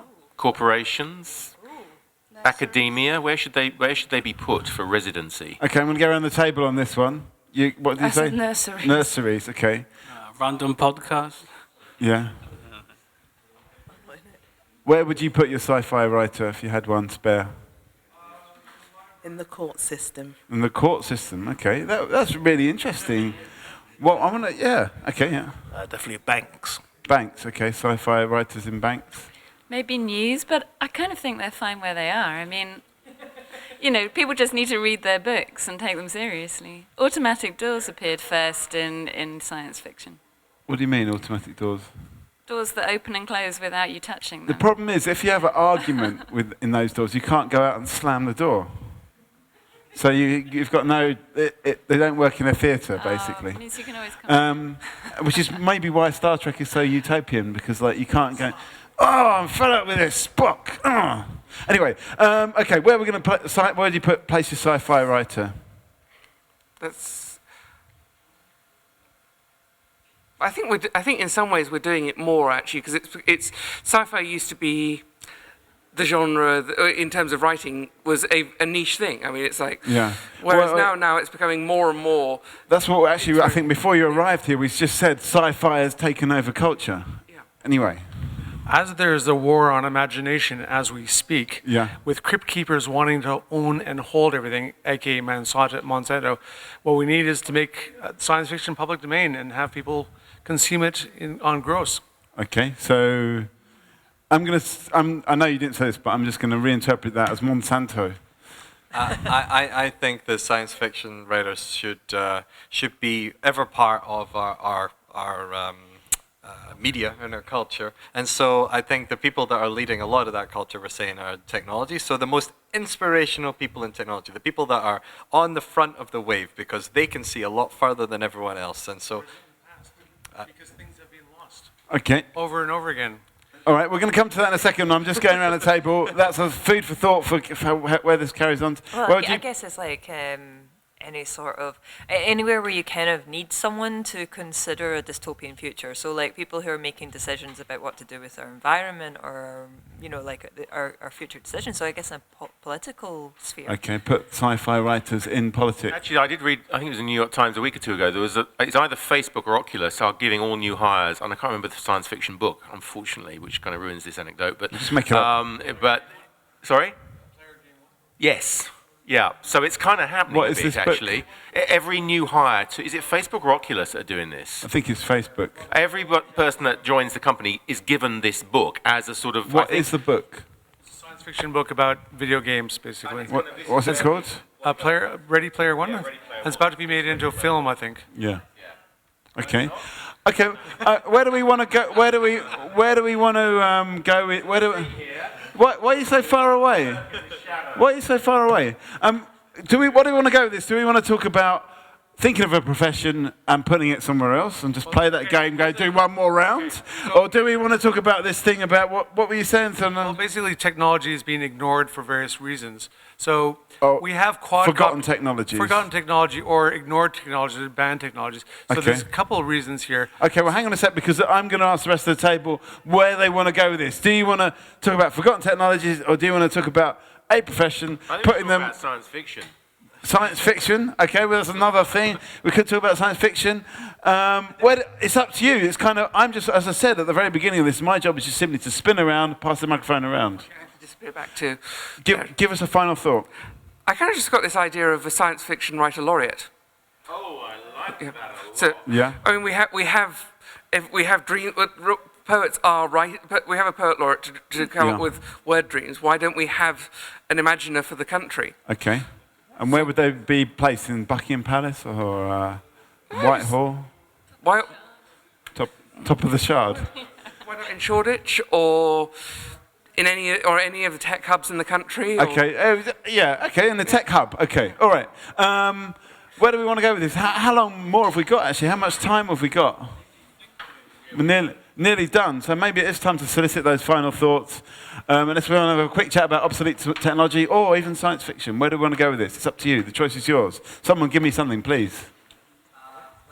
This guy has a lot to say about the obsolete technology. Okay, let's go there. It's not obsolete technology. I think it's the opposite. It's forgotten technologies that actually shouldn't be obsolete. Okay, so here's an example. Someone designed a rollerblades back in the 50s, let's say, and then the hardware to make them wasn't up to spec. So you needed hard tensile plastics, rubber wheels, and so on. And simply you can do the design in your head, i.e. science fiction, but the hardware takes the time to check up. The materials needed to take time to catch up. Thus, you're pointing. So it may not be there yet. And as it can be very industry specific, the language being used may not match. I got called insane by my ex-GP for trying to explain... You rub up against health professionals quite a lot, don't you? Well, it's a recent trend. Because I know they don't do science. They don't know how to do science. They know how to repeat things quite well. Anyway, the story about the GP, sorry. GP. So I was trying to explain the idea of rebooting your immune system, because 90% of your gut is controlling your immune system and your chemicals in the brain, by eating other people's poo. Yeah. Now, people know about this. He didn't. And I didn't use the technical word, which is fecal transplant, by the way, just so you can drop that next time you're talking to your GP. And apparently it's worth about $15,000 a year for perfect poo. Right. Now, as my new GP, because I've been going through these guys like a shit through a goose. Yeah. So to speak, yeah. I was keeping it all fecal. And I said, what do you know of fecal transplants? Nothing. So 8 months later, I asked him again, what do you know about fecal transplants? You asked me that 8 months ago. I don't know anything about fecal transplants. Keep in mind that everyone here has a supercomputer in their pocket that accesses the entire world's knowledge.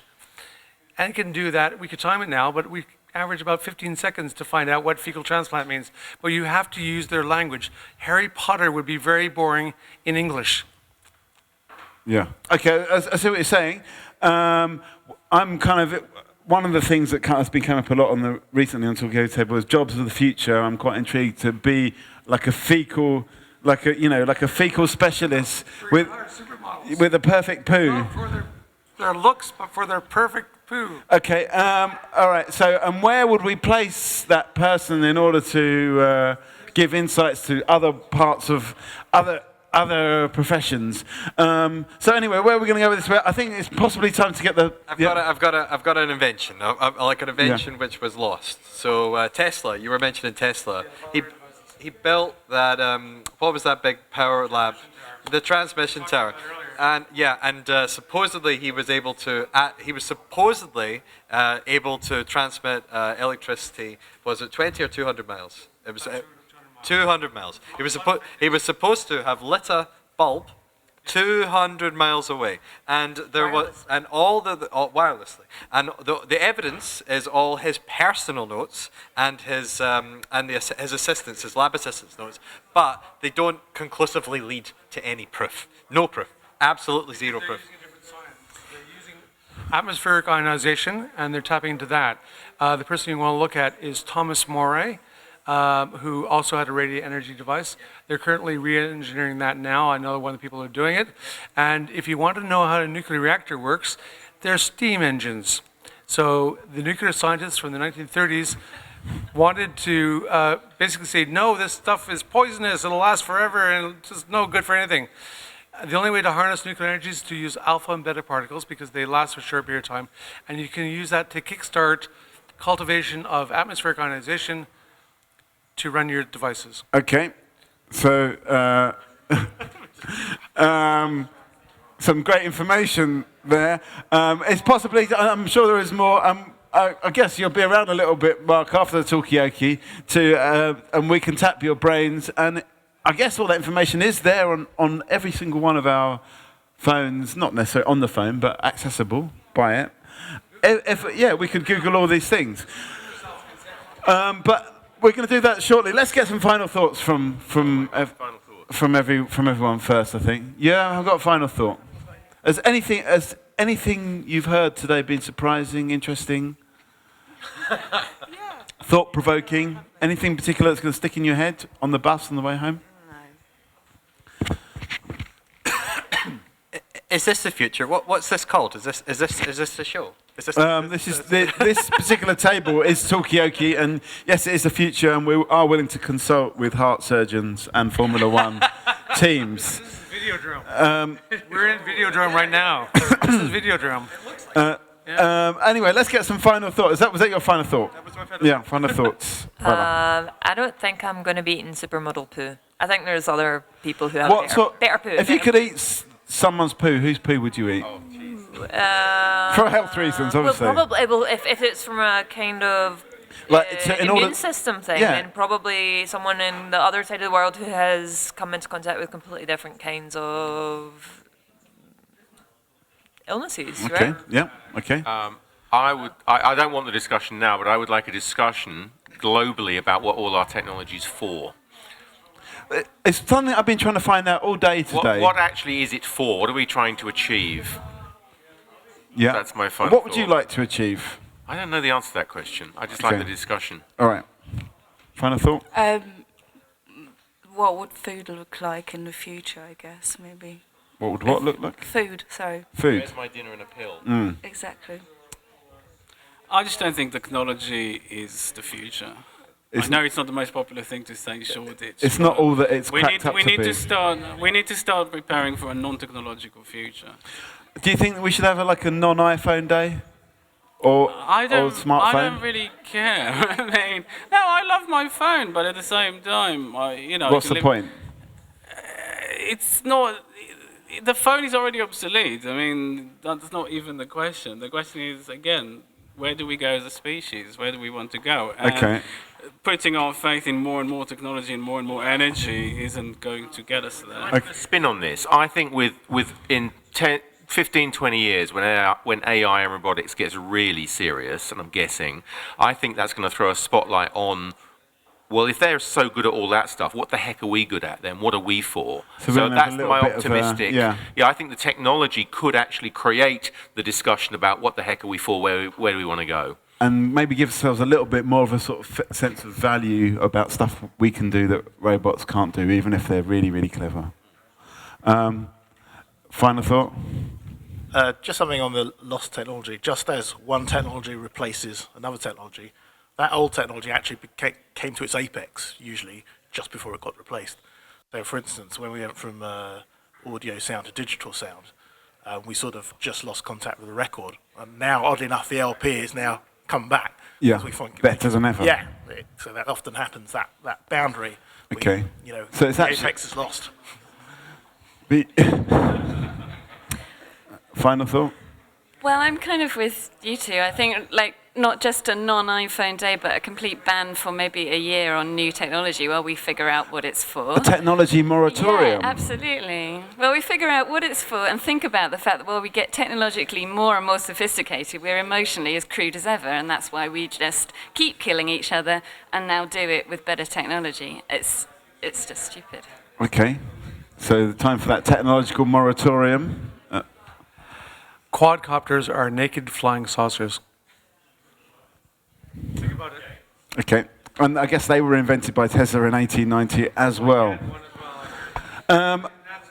Okay, right. So there we go. That's it. That's Talkaoke. Please do keep talking.